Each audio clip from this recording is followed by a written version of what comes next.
제2부 식량 생산의 기원과 문명의 교차로. 제4장 식량 생산의 기원. 식량 생산은 간접적으로 총기, 병영군, 쇠가 발전하는 데 필요한 선행 조건이었다. 그러므로 각 대륙의 민족들이 언제 어떻게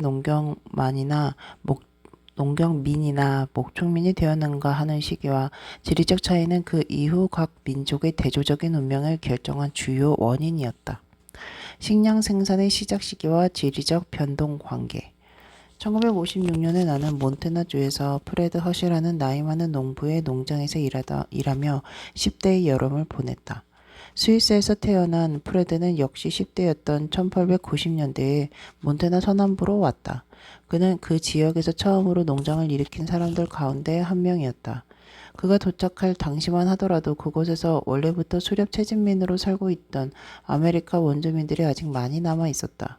나의 동료 일꾼들은 평소에 말할 때에도 욕설이 툭툭 튀어나오고 주중에 일해서 번 돈을 주말이면 술집에서 홀랑 날려버리는 거친 백인들이 대부분이었다.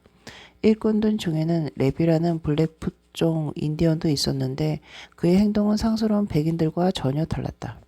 예절 바르고 상냥하고 책임감 있고 술도 안 마시고 말솜씨도 좋았다. 그는 내가 처음으로 많은 시간을 함께 보낸 인디언이었고 나는 곧 그를 존경하게 되었다. 그러므로 어느 토요일 밤에 레비가 술을 진탕 퍼마시고 일요일 아침에 곤드레 만드레가 되어 욕설을 내뱉으며 비틀비틀 들어왔을 때 나는 당연히 놀라고 실망할 수밖에 없었다. 그의 욕설 중에서 이 말이 내 기억에 남아있다. 지옥에나 가라, 프레드 허시. 그리고 스위스에서 너를 태우고 왔던 그 배도 지옥에나 떨어져라. 그 말은 내가 다른 백인 아이들과 마찬가지로 영웅적인 업적이라고만 배웠던 미국의 서부 정복을 인디언들이 어떻게 바라보고 있는지를 통렬히 깨닫게 해주었다. 프레드 허신의 가족들은 그를 어려운 조건에서 성공한 개척자이자 농부로 생각하며 자랑스러워하고 있었다. 그러나 사냥꾼이며 유명한 전사들이었던 레비의 부족은 이주해온 백인 농부들에게 땅을 빼앗겼던 것이다. 어떻게 농부들이 유명한 전사들을 이길 수 있었을까? 지금으로부터 약 700만 년 전에 현생 인류의 조상들이 현존하는 대형 유인원의 조상들로부터 분기된 이후 대부분의 기간 동안 지구상의 모든 인간들은 블랙풋 인디언들이 19세기까지 그랬던 것처럼 순전히 야생동물을 사냥하거나 야생식물을 채집하는 것만으로 먹거리를 장만했다. 그러다가 몇몇 민족이 비로소 식량 생산이라는 것, 즉 야생동식물을 가축과 작물화하여 그 가축과 농작물을 먹는 일을 시작한 지 아직 11,000년도 채 안 된다. 오늘날에는 지구상 대부분의 사람들이 직접 생산했거나 다른 사람들이 생산해준 음식을 소비하고 있다. 현재와 같은 변화 속도가 계속된다면 앞으로 10년 이내에 그나마 남아있던 몇몇 수렵 채집민 무리도 생활 방식을 바꾸거나 와해되거나 다 죽어버릴 것이다. 그리하여 수백만 년 동안 지속되었던 수렵 채집민의 생활 방식은 종말을 고하게 될 것이다. 선사시대에 식량 생산이 시작된 시기는 민족마다 달랐다. 오스트레일리아 원주민 같은 일부 민족들은 끝까지 식량을 생산하지 않았다. 고대의 중국인 같은 일부 민족들은 독립적으로 식량 생산을 시작했지만 고대 이집트인을 포함한 다른 민족들은 이웃에게서 배워왔다.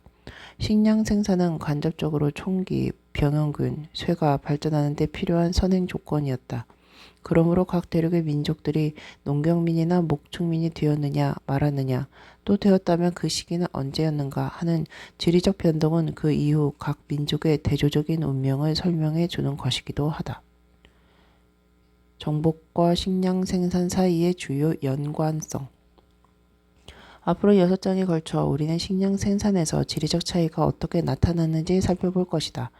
그 전에 이 장에서는 우선 피사로가 아타우알파를 사로잡고 프레드 허시의 동족들이 레비의 동족들을 쫓아낼 수 있게 했던 여러 이점들과 식량 생산 사이에 존재하는 주요 연관성들부터 다듬어 보기로 하자. 첫 번째 연관성은 가장 쉽게 생각할 수 있는 것으로 소비할 수 있는 열량이 많다면 그만큼 사람들도 많아진다는 사실이다.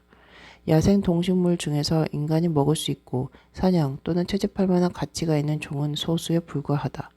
나머지 대부분의 종은 음식으로서 쓸모가 없다. 다음과 같은 이유 중에서 한 가지 또는 그 이상에 해당되기 때문이다. 소화가 안 되거나 독이 있거나 영양가가 낮거나 까서 먹기가 따분하거나 채집하기 어렵거나 사냥하기엔 위험한 경우 등이다. 육지에 존재하는 생물 자원의 대부분을 차지하고 있는 것은 목질과 입인데 그 대부분은 우리가 소화시킬 수 없는 것들이었다. 사람이 먹을 수 있는 얼마 안 되는 동물종과 식물종들만 선택하여 키움으로써 그것들의 일정한 넓이의 땅에서 전체 생물 자원의 0.1%가 아니라 90%를 차지하게 한다면 단위 면적당 얻을 수 있는 식품 연령은 훨씬 더 많아진다. 따라서 같은 면적의 땅에 의존하여 먹고 살 수 있는 사람의 수도 수렵 채집민보다 목축민이나 농경민이 훨씬 더 많아진다. 이 같은 숫자의 힘은 바로 식량을 생산하는 부족이 수렵 채집민 부족에 비해 유리했던 여러 가지 군사적 이점 중에서 첫 번째로 꼽을 만하다. 가축을 소유한 인간 사회의 경우 가축이 인간에게 먹거리를 제공하는 데에는 네 가지 방식이 있다. 고기, 젖, 비료를 주고 쟁기를 끄는 것이다. 그 가운데 첫손에 꼽히며 가장 직접적인 것은 가축화된 동물이 각 사회에서 야생 사냥감을 대신하여 주된 동물성 단백질 공급원이 되었다는 점이다. 예를 들어 오늘날의 미국인은 동물성 단백질의 대부분을 소, 돼지, 양, 닭 등에서 얻으며 사냥하여 잡은 사슴고기 따위는 어쩌다가 맛보는 별미일 뿐이다. 또한 가축 중에서 일부 대형 포유류는 젖과 버터, 치즈, 요구르트 등의 유제품을 제공하기도 했다. 젖을 짜는 포유류에는 소, 양, 염소, 말, 술록, 물소, 야크, 그리고 단복 낙타와 쌍복 낙타가 있다. 그 포유류들은 도살하여 고기를 소비하는 것보다 몇 배나 많은 열량을 일생 동안 우리에게 베풀어준다. 가축화된 대형 포유류는 작물화된 식물과 더불어 두 가지 방식으로 상호작용을 하여 수확량을 증대시킨다. 첫째, 현대의 정원사나 농부들도 경험을 통해 잘 알고 있듯이 분뇨를 비료로 사용하면 수확량이 크게 증가한다.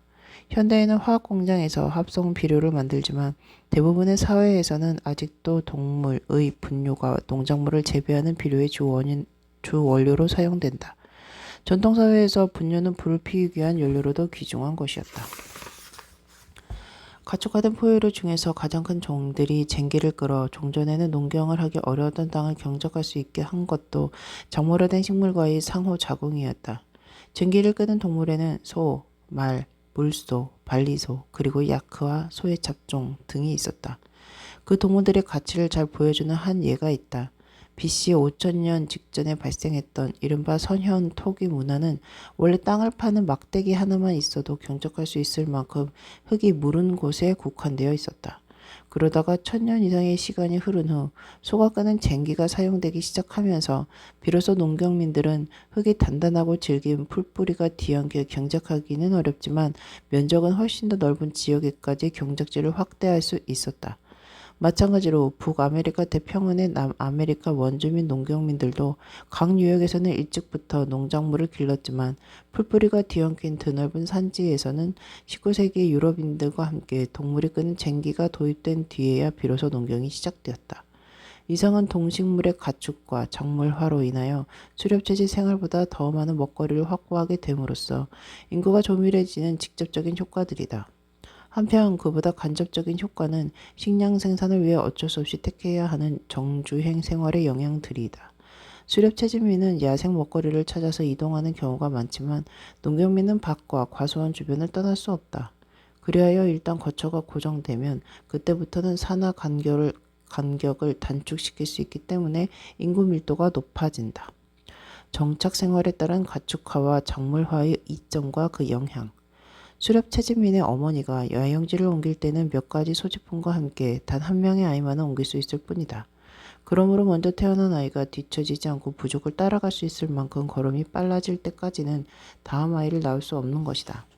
실제로 유랑생활을 하는 수렵 채집민들은 수유기의 무월경, 금욕, 유아 살해, 낙태 등을 통하여 4년 정도의 터울을 유지한다. 그와 대조적으로 정주행 사회에서는 어린아이들을 데리고 다니는 문제로 고민할 필요가 없으므로 제대로 먹일 수만 있다면 얼마든지 나올 수 있다. 농경 민족의 산하 간격은 약 2년으로 수렵 채집민의 절반에 불과하다. 직접적으로 식량 생산을 하는 농경 민족들은 출산율이 높고 단위 면적당 더 많은 사람들을 먹여 살릴 수 있기 때문에 수렵채집민보다 인구 밀도가 훨씬 높아진다. 정착 생활의 또 다른 영향은 잉여 식량을 재저장할 수 있게 해준다는 점이다. 저장한 식량을 가까이서 지키지 않는다면 굳이 저장할 필요가 없기 때문에 일부 유량형 수렵채집민들도 가끔 며칠 만에 소비할 수 없을 만큼 많은 먹거리를 장만할 때가 있지만 어차피 그것을 지킬 방법이 없으므로 그러한 횡재는 그들에게 별로 소용이 없다. 그러나 식량을 생산하지 않는 기능 전문가들을 먹여 살리기 위해서는 저장한 음식이 필수적이다. 더구나 전문가들만 사는 마을들을 분양하기 위해서라면 더 말할 나위도 없다. 그러므로 유량형 수렵 채집민 사회에서는 전업식 전문가들이 거의 또는 전혀 없고 정주행 사회에서 처음으로 나타난다. 그러한 전문가의 유형 중에는 왕과 관료도 있고 수렵 채집민 사회는 비교적 평등한 사회이며 전업 관료나 세습적인 추장이 없고 무리 또는 부족 수준의 소규모 정치 조직이 있을 뿐이다. 몸이 성한 수렵 채집민이라면 누구나 빠짐없이 먹거리를 얻는 일에 시간을 쏟아야 했기 때문이다. 그와 대조적으로 일단 식량을 비축해 둘 수 있게 되면 정치적 엘리트 계급은 남들이 생산한 식량을 통제하고 조세 징수권을 주장하고 스스로 먹거리를 장만해야 하는 문제에서 벗어난다. 그리하여 정치적 활동에만 전념할 수 있게 된다. 그러므로 중간 규모의 농업사회는 흔히 추장사회로 조직되고 왕국들은 대규모 농업사회에 국한된다. 그와 같이 복잡한 정치적 단위들은 오래 지속되는 정복 전쟁을 치르는 데에 평등한 사냥꾼들보다 훨씬 유능하다. 물론 북아메리카 서북부의 태평양 연안이나 에콰도르 연안과 같이 유난히 풍요로운 환경을 가진 일부 수렵 채집민들은 정주형 사회, 식량 저장, 미숙한 추장 사회 등을 발전시키기는 했지만 왕국이라고 부를 수 있을 만한 단위로 더 나아가지는 못했다. 조세를 통하여 비축한 잉여 식량이 있으면 왕이나 관료 이외의 전업식 전문가들도 부양할 수 있다. 그 중에서 정복 전쟁과 가장 직접적인 관계가 있는 것은 전문적인 병사들을 먹여 살리는 데 쓰인다는 점이다. 영국이 잘 무장된 뉴질랜드의 토착민 마오리족을 패배시킬 수 있었던 결정적인 요인은 바로 그것이었다. 마오리족도 일시적으로는 몇 번의 놀라운 승리를 거두기는 했지만 전쟁터에서 지속적으로 군대를 주둔시킬 수가 없었다. 결국 마오리족은 18,000명의 전업식 영국군에 의하여 서서히 파멸되고 말았다. 그리고 저장된 식량이 있으면 정복 전쟁에 종교적 정당성을 부여하는 사제들, 칼이나 총기를 비롯하여 각종 기술을 발전시키는 금속 기술자들의 숙련공, 그리고 기억력에 의존하는 것보다 훨씬 더 많은 정보를 정확하게 보존시켜주는 필경사 등도 먹여 살릴 수 있다. 지금까지 나는 농작물과 가축이 지니고 있는 음식으로서의 직접적 간접적인 가치를 강조했다. 그러나 그 밖에도 우리를 따뜻하게 해주고 각종 소중한 재료를 제공하는 등 여러 가지 용도가 있다. 농작물과 가축에서는 의류, 담요, 그릇, 그물, 끈 등을 만들 수 있는 천연 섬유가 나온다. 식물을 작물화한 주요 중심지들은 대체로 식용 작물뿐만 아니라 목화, 아마, 대마와 같은 섬유 작물도 개발했다. 가축화된 일부 동물에게서는 양, 염소, 라마, 알파카 등의 털과 누에의 명주실 등의 동물성 섬유를 얻었다. 가축화된 동물의 뼈는 야금술이 개발되기 전에 신석기 시대 사람들이 인공 유물을 만들던 중요한 재료였다. 소가죽은 무두질하여 사용했다. 남북 아메리카의 여러 지역에서 초기에 재배되었던 농작물 중에는 먹기 위한 목적으로 기르지 않은 것이 하나 있었다. 그것은 바로 그릇으로 사용되었던 호리병박이었다. 가축화된 대형 포유류는 19세기에 철도가 개발될 때까지 육상 운송의 주요 수단으로 이용됨으로써 인간 사회를 더욱 혁신시켰다. 동물을 가축화하기 전에는 육지에서 물자나 사람을 운반하는 수단이라고는 인간의 등밖에 없었다. 대형 포유류가 그것을 바꿔놓았다. 인류 역사상 처음으로 육지에서 사람뿐만이 아니라 무거운 물자까지 대량으로 멀리 신속하게 운반하는 일이 가능해졌다. 가축화된 동물 중에서 타고 다닐 수 있는 것들은 말, 당나귀, 야크, 술록, 그리고 단봉 낙타와 쌍봉 낙타 등이었다. 이 5종의 동물과 라마는 짐을 나르는 데에도 이용되었다. 소와 말은 수레를 끌었고 술록과 개는 북극 지방에서 썰매를 끌었다. 말은 유라시아 대부분의 지역에서 장거리 운송의 주된 수단이 되었다. 가축화된 낙타류의 새 종은 북아프리카와 아라비아, 중앙아시아, 안데스 등지에서 각각 유사한 역할을 담당했다. 동식물의 가축화, 정물화가 정복전쟁에 가장 직접적으로 기여한 것은 유라시아의 말이었다. 고대 전쟁에서 말의 군사적 역할은 지프나 셔먼, 탱크에 필적하는 것이었다. 제3장에서 언급했듯이 말이 있었기 때문에 코르테스와 피사로는 적은 수의 모험가들을 이끌고 아스텍 및 잉카 제국을 전복시킬 수 있었다. 그보다 훨씬 오래전 BC 4000년경 안장도 없이 말을 타던 시대에도 말은 아마 인도, 유럽어를 쓰던 사람들이 우크라이나에서 서쪽으로 팽창한 배경이 된 군사적 요소였을 것이다. 그 언어들은 결국 바스크어를 제외한 초기 서유럽의 언어들을 모조리 대체하게 되었다. 그 후 말에 멍에를 씌워 마차를 비롯한 탈 것에 연결시키기 시작했을 때 BC 1800년경에 발명된 말이 끄는 전차, 또 역시 근동, 지중해, 연안, 중국 등의 전쟁 양상을 혁신시켰다. 예를 들자면 BC 1674년 말 덕택의 이방인인 힉소스인이 당시 말이 없었던 이집트를 정복하여 잠시나마 파라오를 군림하기도 했었다. 다시 그 이후에 안장과 등자가 발명되었을 때는 훈족을 비롯한 아시아 스테프 지역의 여러 민족들이 말 덕분에 로마 제국과 그 뒤를 이은 국가들을 차례로 위협할 수 있었다. 그 영향은 AD 13세기와 14세기에 몽골이 아시아와 러시아의 많은 지역을 정복하면서 절정에 달했다. 그러다가 제1차 세계대전 때 트럭과 탱크가 도입되면서 마침내 말을 대신하여 전시의 신속한 운송수단이나 공격용 탈 것으로서의 주된 역할을 담당하기 시작했던 것이다. 단봉낙타와 쌍봉낙타도 각자의 지리적 범위 안에서 말과 유사한 군사적 역할을 수행했다. 이상의 모든 신뢰에서 가축화된 말을 가진 민족이나 그것을 이용하는 더 나은 방법을 개발한 민족들은 그렇지 못한 민족들에 비하여 막강한 군사적 이점을 누렸다. 전복전쟁에서 말에 못지않게 중요했던 것은 가축화된 동물과 더불어 인간 사회에서 진화한 병영균이었다. 천연두, 홍역, 인플루엔자 등의 전염병들은 원래 동물들에게 퍼져 있던 매우 유사한 조상 병영균에서 나온 것인데 각각 돌연변이를 거쳐 인간의 병영균으로 특수화되었다. 동물을 가축화한 사람들은 새로 진화한 병영균에 제일 먼저 희생되었지만 사람들은 그 새로운 질병에 대하여 상당한 저항력을 진화시켰다. 그렇게 부분적으로나마 면역성을 지닌 사람들이 일찍이 그 병영균에 노출된 적이 없었던 사람들과 접촉하게 되면 당장의 유행병이 돌기 시작하여 심한 경우 전체 인구의 99%까지 몰살되기도 했다. 궁극적으로 가축화된 동물에게서 얻은 병영균들은 나중에 유럽인들이 아메리카와 오스트레일리아, 남아프리카 공화국, 태평양의 여러 섬 등지의 원주민들을 정복할 때에도 결정적인 역할을 담당했던 것이다. 간단히 말해서 동식물의 가축화와 작물화는 곧 훨씬 더 많은 식량과 조밀한 인구를 의미했다. 그 결과 잉여 식량이 생겼고 또한 일부 지역에서 동물을 이용하여 그와 같은 잉여 식량을 운반할 수 있는 수단이 생겨났다. 그 두 가지는 정치적으로 중앙집권화되고 사회적으로 계층화되고 경제적으로 복잡하고 기술적으로 혁신적인 정주행 사회로 발전하는데 필요한 선행 조건이었다. 그러므로 가축과 작물화된 동식물이 있느냐 없느냐의 문제는 유라시아에서 제국, 문자, 쇠, 무기 등이 제일 먼저 발달했고 다른 대륙에서는 그보다 늦어지거나 끝까지 발달하지 못했던 이유를 설명해주는 궁극적 원인이 된다.